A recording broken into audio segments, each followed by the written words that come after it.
Beberapa ledakan mengguncang Kyiv pada Minggu, tanggal 5 Juni tahun 2022 pagi, kata Wali Kota Kyiv Vitali Klitschko. Ini jadi serangan pertama di ibu kota Ukraina dalam beberapa pekan setelah kehidupan perlahan mulai normal di kota dan pinggirannya. Beberapa ledakan di distrik Darnitsky dan Dniprovsky di ibu kota, tulis Klitschko di aplikasi pesan Telegram, dilansir Reuters. Layanan sudah bekerja di lokasi, tambahnya. Saksi mata Reuters melihat asap di Kyiv yang berlanjut lama setelah ledakan. Setidaknya satu orang dirawat di rumah sakit tetapi tidak ada kematian yang dilaporkan pada Minggu pagi, kata Klitschko.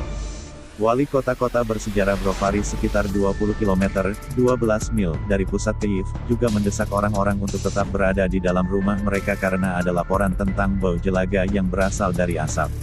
Meskipun serangan Rusia terus berlanjut di Ukraina dan kehancuran yang meluas, kehidupan di Kyiv relatif bebas dari serangan dalam beberapa pekan terakhir, setelah Moskwa mengalihkan fokus militernya ke timur dan selatan.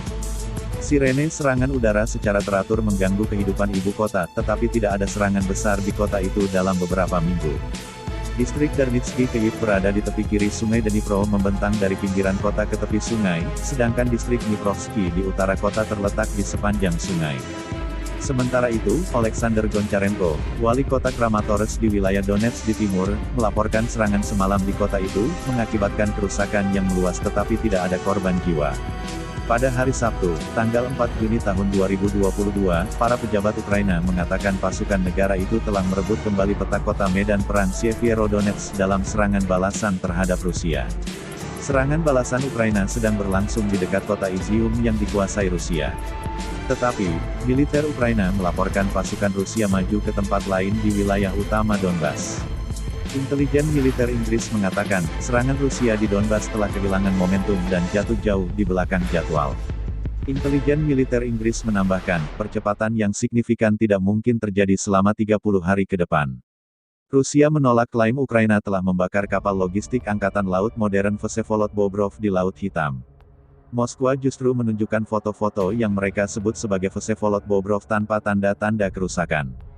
Pengungsi dari Mariupol berbicara tentang kehancuran ketika mereka mencapai kota Zaporizhia dengan mobil dan van setelah menunggu berhari-hari agar pasukan Rusia membiarkan mereka pergi. 4 serangan rudal menghantam infrastruktur militer di daerah Yavoriv di Ukraina Barat, dekat perbatasan Polandia, Minggu pagi. Kementerian Pertahanan Rusia berujar, pasukannya telah menyerang pos komando Ukraina, gudang amunisi, dan peralatan militer lainnya di beberapa wilayah, termasuk Donbas, menewaskan sedikitnya 100 orang Ukraina. Tetangga Rusia, Finlandia, akan mengajukan keanggotaan NATO. Langkah tersebut merupakan perubahan kebijakan besar yang didorong oleh invasi Rusia ke Ukraina. Menteri Luar Negeri Ukraina Dmytro Kuleba mengatakan, dia bertemu Menteri Luar Negeri AS Antony Blinken di Berlin pada Minggu. Kuleba menuturkan, akan ada lebih banyak senjata dan bantuan lainnya sedang dalam perjalanan ke Ukraina. Para Menteri Luar Negeri G7 berjanji untuk memperkuat isolasi ekonomi dan politik Rusia, terus memasok senjata ke Ukraina, dan bekerja untuk mengurangi kekurangan pangan global akibat perang. Duta Besar Rusia untuk AS Anatoly Antonov mengatakan, diplomat Rusia di Washington diancam dengan kekerasan, TASS melaporkan. Partai Sosial Demokrat yang berkuasa di Swedia siap untuk mendukung bergabung dengan NATO.